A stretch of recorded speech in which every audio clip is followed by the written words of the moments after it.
Hola a todos y bienvenidos a un nuevo video de JP Racing. Estamos en el post del Gran Premio de Barcelona. Primera vez que se le conoce como ese nombre al circuito de Barcelona, al Gran Premio en realidad del circuito de Barcelona de Cataluña.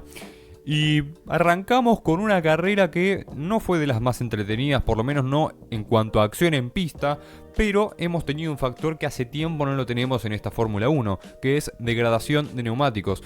Pirelli se la jugó, dijo vamos a traer neumáticos compuestos más blandos, y los equipos sufrieron y tuvieron que idearse estrategias interesantes. Y hubo una variedad que por lo menos llamó la atención y por lo menos nos tenía pegados a la silla viendo la carrera diciendo, uy, a ver este que está en otra estrategia, a ver si le sale bien, a ver si sale un safety car ahora y beneficia a este. Y al final, lo más raro de todo fue que en un show de estrategias el que le pegó fue Ferrari. Arrancamos. Comenzamos este 1 por 1 con Lance Stroll, el piloto canadiense, que no ha tenido un gran fin de semana, como siempre fue últimamente, y más que nada con ese Aston Martin, pero que por lo menos ha batido a Fernando Alonso en clasificación, algo que no lograba hace más de 40 carreras. Ha terminado por delante del asturiano, pero en carrera duró 5 vueltas ya que se tuvo que retirar por problemas en el auto. El siguiente abandono fue de Valtteri Bottas, el del Cadillac, que viene teniendo bastantes problemas con frenos y con la fiabilidad del equipo estadounidense, y al final volvió a pasar este fin de semana. Ya se especulaba que si no solucionaba sus problemas de frenos no iba a poder competir con ningún coche en clasificación. Al final lo solucionó y pudo disputar la sesión de clasificación del día sábado, pero el domingo volvió a tener problemas y tuvo que volver a retirarse Valtteri Bottas, que más allá de tener un auto malo no está teniendo nada de suerte. El siguiente abandono lo protagonizó Nico Hülkenberg con un fin de semana que Audi parecía muy fuerte, pero otra vez su coche falló, y esta vez es por una razón más cómica o más interesante de la que creemos, ya que estaba compitiendo por la vuelta 29, y tenía por delante a Liam Lawson, que se fue un poco de pista, levantó grava del circuito, la grava se metió por el conducto de aire del Audi y activó el kill switch, que es un botón de emergencia que apaga el auto. Lo activó y entonces el auto se le apagó y no pudo seguir en carrera. Al final pudo dejar el auto en el garage, pero bueno, mucha mala suerte para Hülkenberg, que iba en posiciones de puntos, iba rodando bien. Audi prometía este fin de semana, pero vuelve a decepcionar.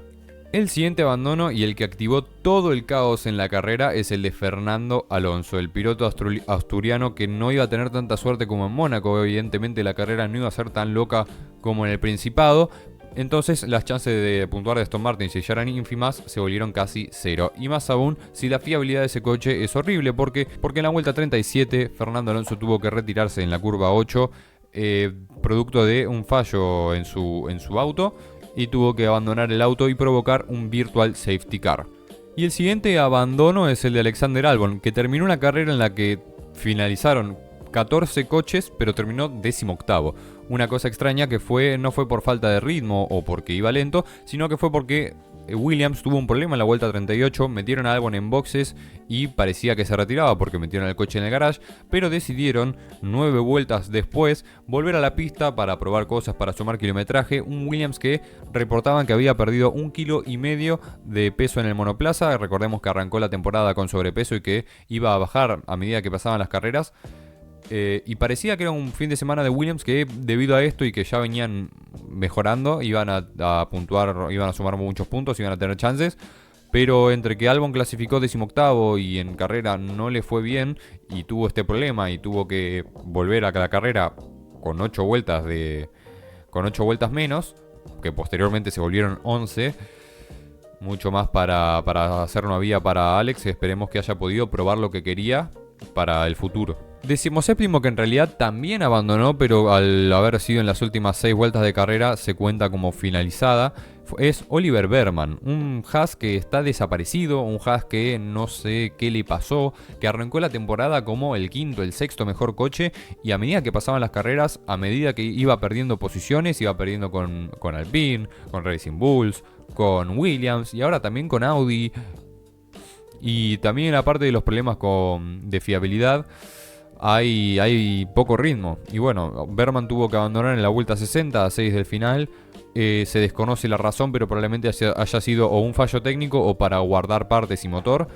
pero una lástima porque fue un fin de semana olvidable para ambos nuevamente. En Mónaco no habían pasado la Q1, acá tuvieron esa suerte de ambos lograr superarla, pero Berman clasificó en la 15ª posición y en carrera no pudo hacer mucho más, nunca estuvo peleando por puntos, nunca tuvo un auto para competir y siempre estuvo peleando por ese rango de posiciones que al final terminaron en su abandono. 16º y con una lástima tremenda, el otro abandono de la carrera fue el de Andrea Kimi Antonelli, que estaba haciendo un muy buen fin de semana, pero que esta vez la suerte de la fiabilidad le cayó mal a él, porque estaba teniendo un fin de semana que no era tan bueno quizá como los últimos que veníamos viendo, ya que Russell le lleva la pole y Antonelli queda tercero, pero en carrera, como se está volviendo costumbre de ver esta temporada, el italiano tuvo mejor ritmo que en clasificación, tuvo una buena largada, aguantó la tercera posición y acá ya arrancó lo que viene siendo el juego de las estrategias, porque Barcelona, como dije antes, un circuito que presentó mucho desgaste y más de lo esperado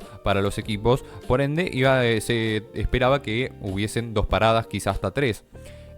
Y si alguno se la quería jugar, quizá intentar ir a una, pero no parecía lo mejor. Y Antonelli y Russell decidieron largar con medios, Hamilton, que era el que estaba entre ambos, decidió ir con blandos.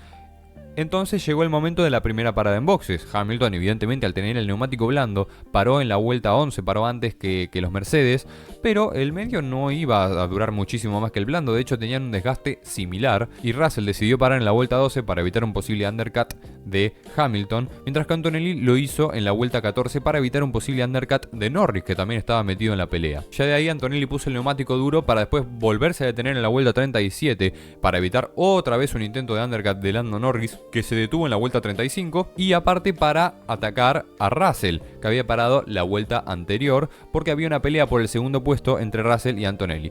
En medio de todo esto estaba Lewis Hamilton, que tuvo una estrategia superior que ya la voy a comentar cuando hable de Russell o de su victoria. Ya Antonelli estaba muy cerca de Russell, le peleaba, Hamilton estaba puntero y parecía que no le iban a poder alcanzar porque tenía ventaja de neumáticos.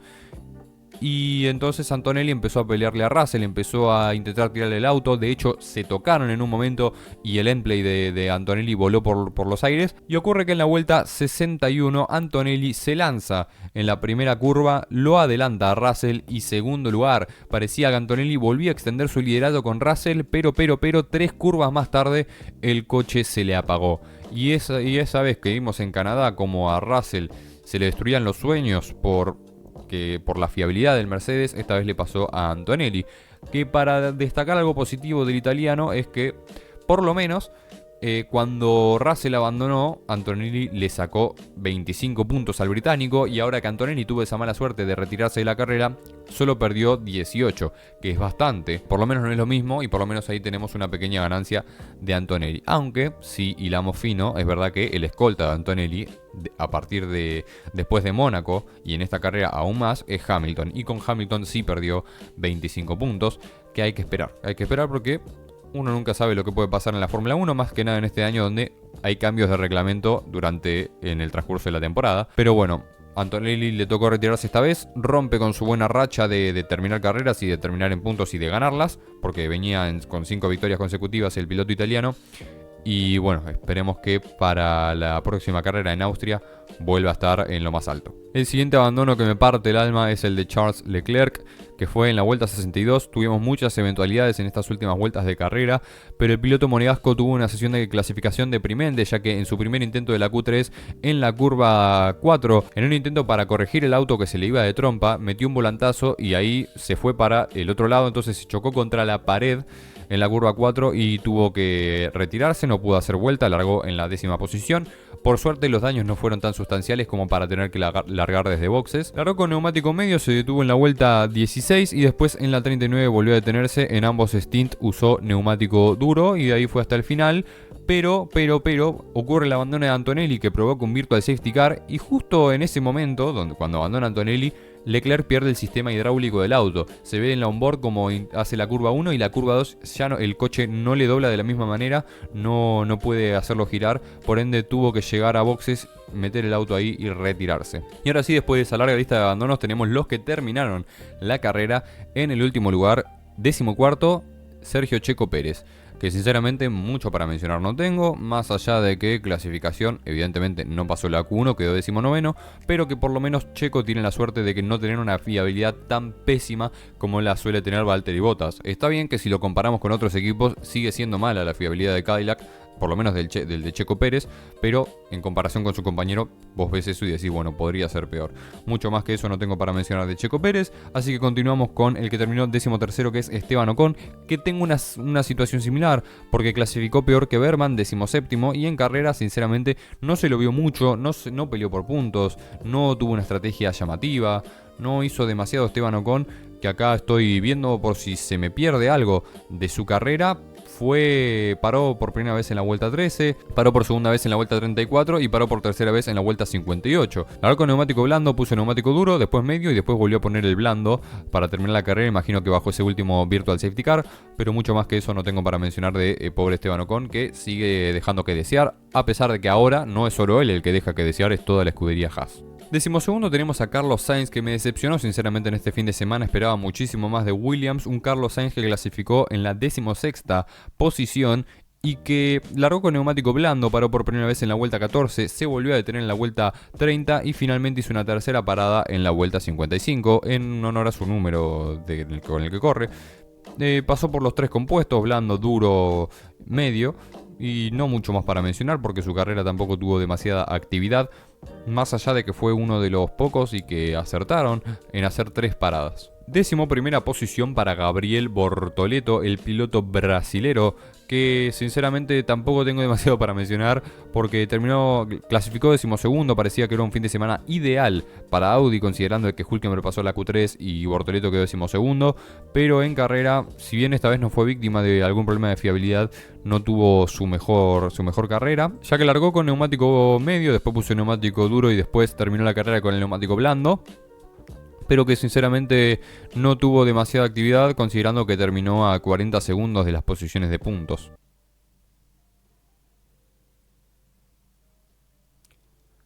Décima posición para Franco Colapinto en uno de los robos más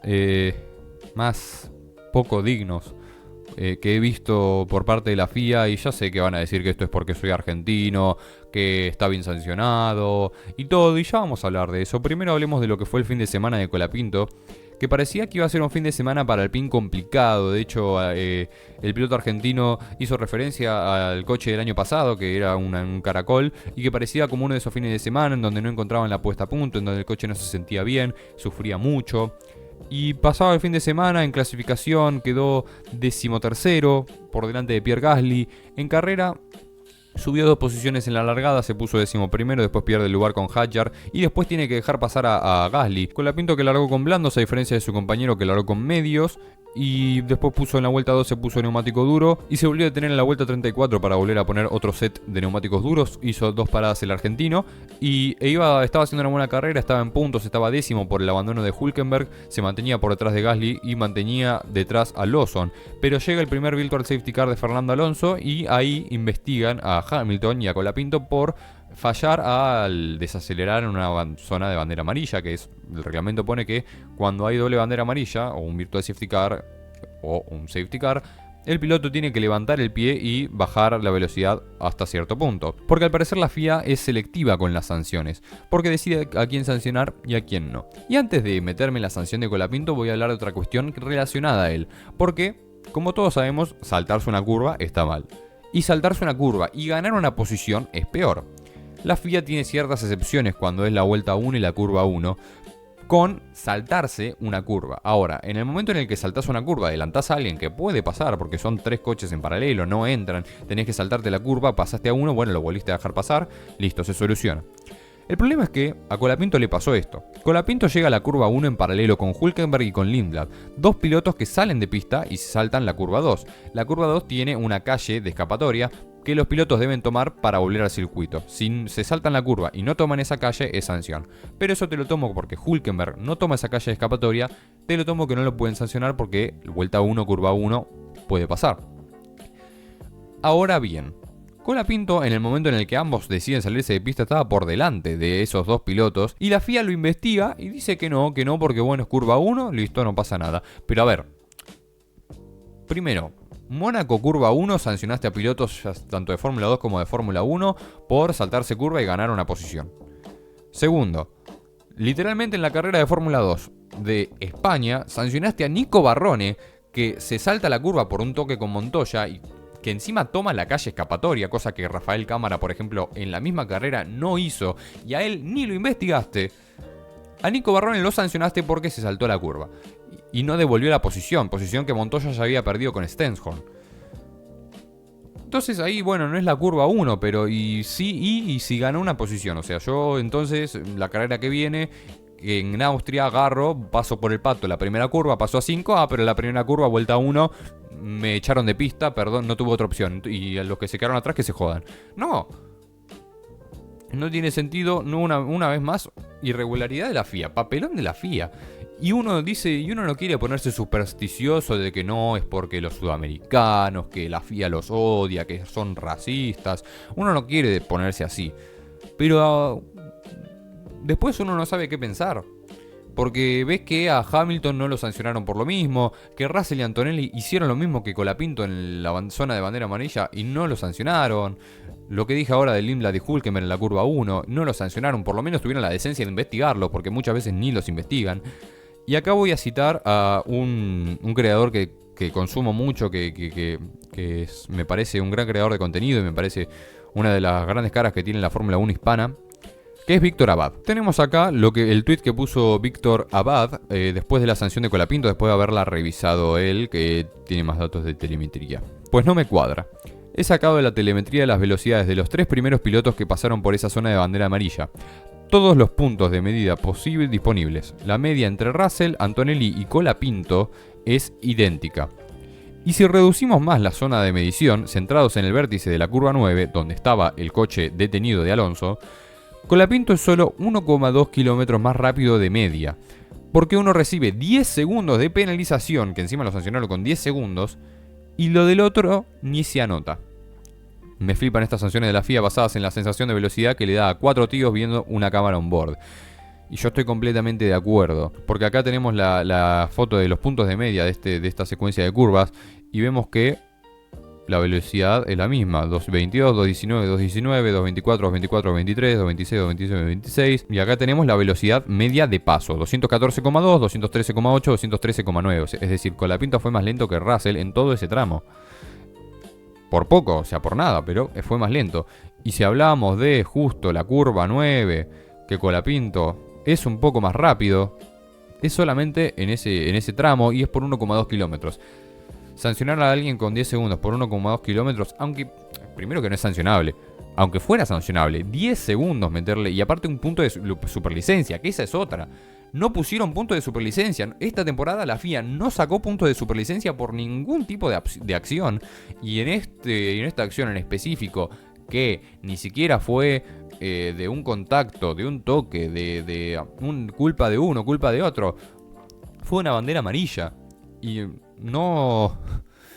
Y ni siquiera... Y ahora sí sacan puntos de superlicencia, que es lo que menos me importa, porque al fin y al cabo Colapinto está lejos de una posible suspensión y lo que sea, pero parece a propósito, parece que dijeron, parece que ahora se acordaron de decir, es verdad que tenemos lo de los puntos de superlicencia que nunca lo usamos en todo el año, vamos a usarlo ahora por una sanción que no tiene sentido.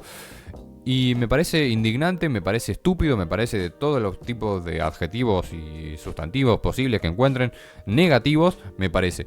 Porque no le encuentro ningún tipo de sentido. Y ya para cerrar este planito de la sanción de la FIA, me parece que estamos en un camino oscuro. Porque no es la primera vez que pasa y Colapinto no es el único piloto afectado. Ya hemos visto muchas acciones en estos últimos años donde sancionan, por ejemplo, a Alonso y por la misma acción no sancionan a otro piloto.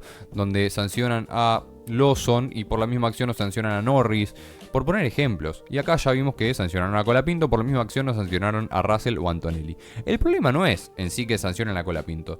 El problema es que sancionen a algunos sí y a otros no. Si vos crees que tal piloto no disminuyó la velocidad lo suficiente como para respetar la regla, lo sancionás y está perfecto. Ahora, si ves que 3 pilotos hicieron lo mismo, lo sancionás a esos 3 pilotos también.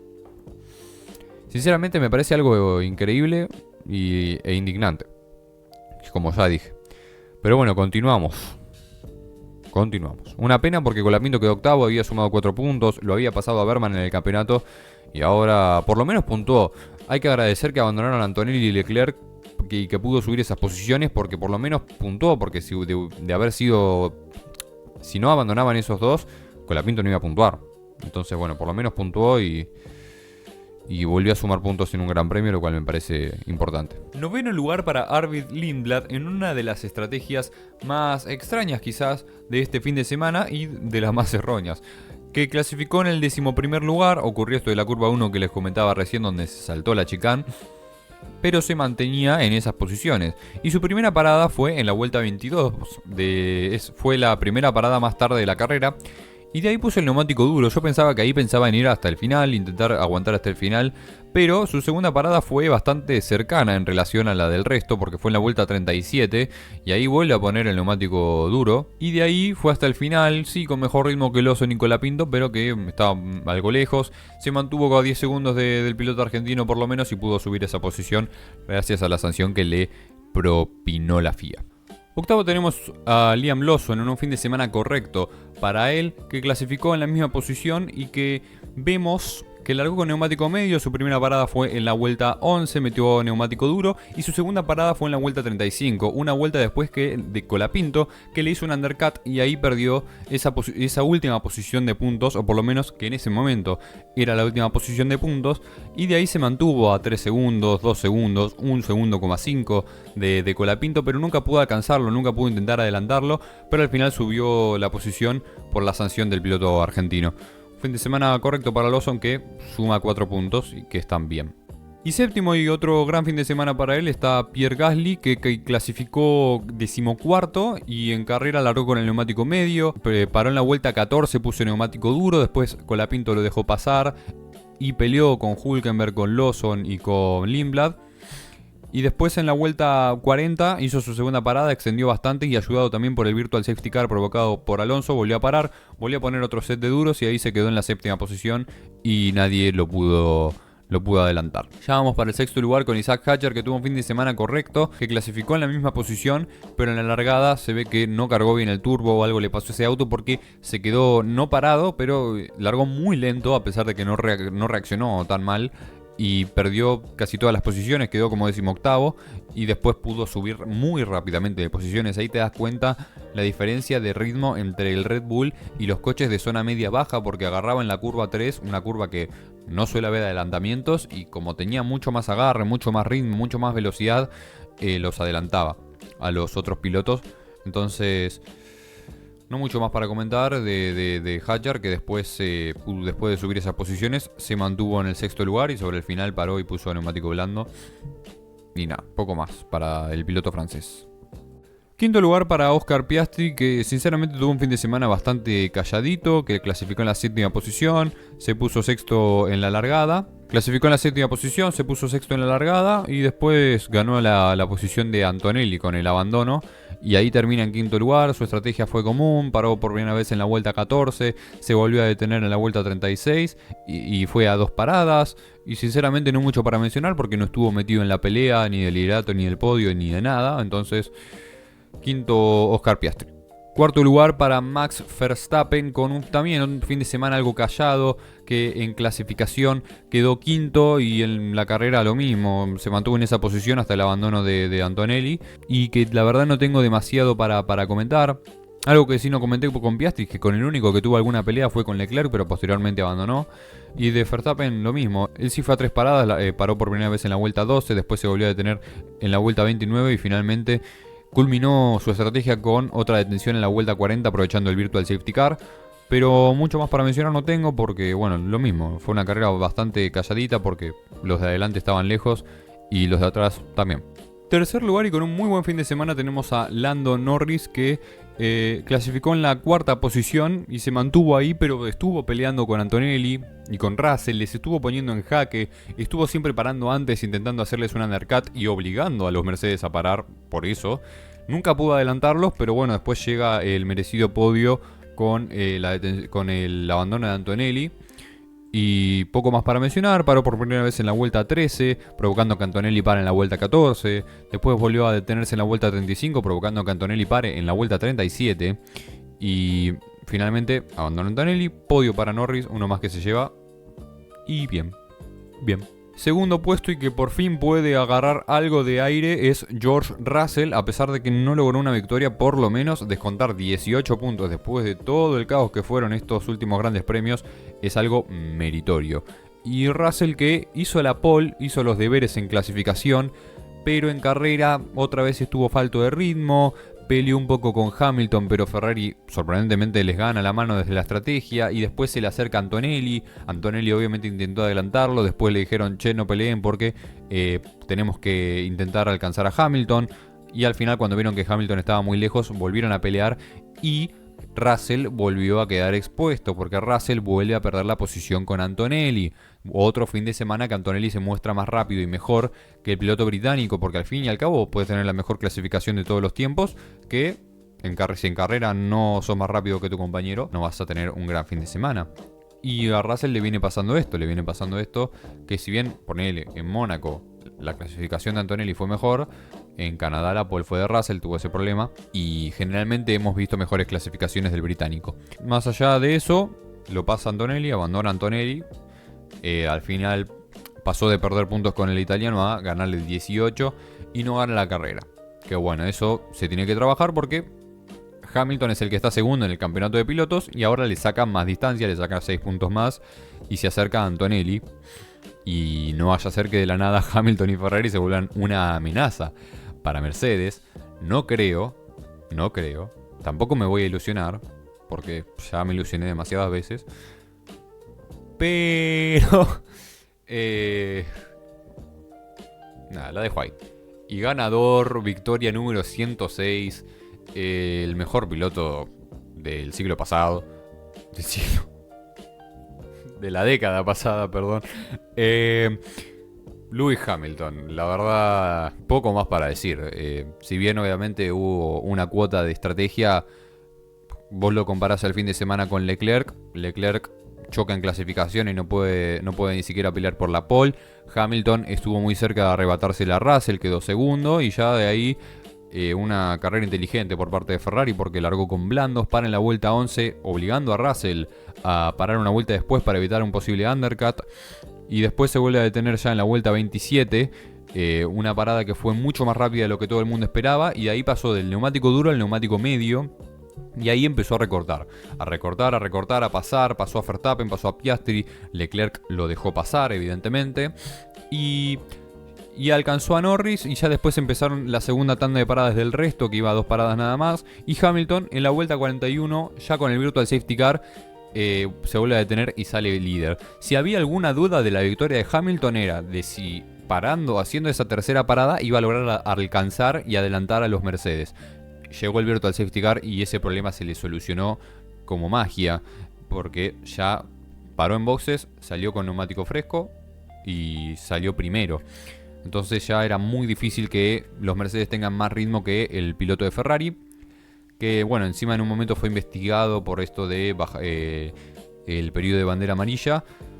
Pero al final, durante la carrera fue declarado inocente. La FIA dijo que no iba a haber más investigación. Y terminó a 20 segundos por encima de George Russell. Y sinceramente me saco el sombrero. Lewis Hamilton, vencedor del Gran Premio de España, termina con una sequía propia y de Ferrari. Y es su primera victoria también en la escudería italiana. Felicidad y felicidad porque tuvimos un ganador que no es un piloto de Mercedes, que bueno, siempre se agradece en estas épocas de dominación. Y bueno, muchas gracias por ver, pero primero un pequeño spam. Tal vez la del Mundial, estamos viendo ahora haciendo el video de la Fórmula 1, pero si quieren pasarse y ver algunos directos míos de comentando los partidos, un poco narrando sobre la actualidad del Mundial, ya lo hice el otro día con el México-Sudáfrica y lo voy a seguir haciendo. No sé cuándo será el próximo porque tengo el calendario medio apretado, pero será pronto. Y si quieren pasarse, comentar, disfrutar del partido conmigo, ver mi reacción, algún gol, alguna jugada. De hecho, bueno, en México-Sudáfrica justamente tuvimos 3 expulsiones.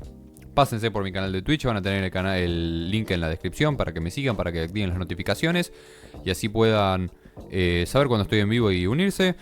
Después, muchas gracias por el apoyo como siempre, síganme en mis redes sociales y nos vemos en el próximo video. Una carrera que le voy a dar un 6, yo creo que un 6 está bien, porque fue una carrera estratégica que al fin y al cabo eso lo levantó, a pesar de que en pista no hubo demasiada acción. Y también hay que mencionar que el cambio de reglamento está surtiendo efecto, porque en un circuito que iba a ser complicado regenerar energía porque hay pocas frenadas fuertes, finalmente no hubo, tampoco escuché nada de super clipping, ni de que se quedó sin batería, ni de nada. Contento. Así que nos vemos en el próximo Gran Premio de Austria. Adiós.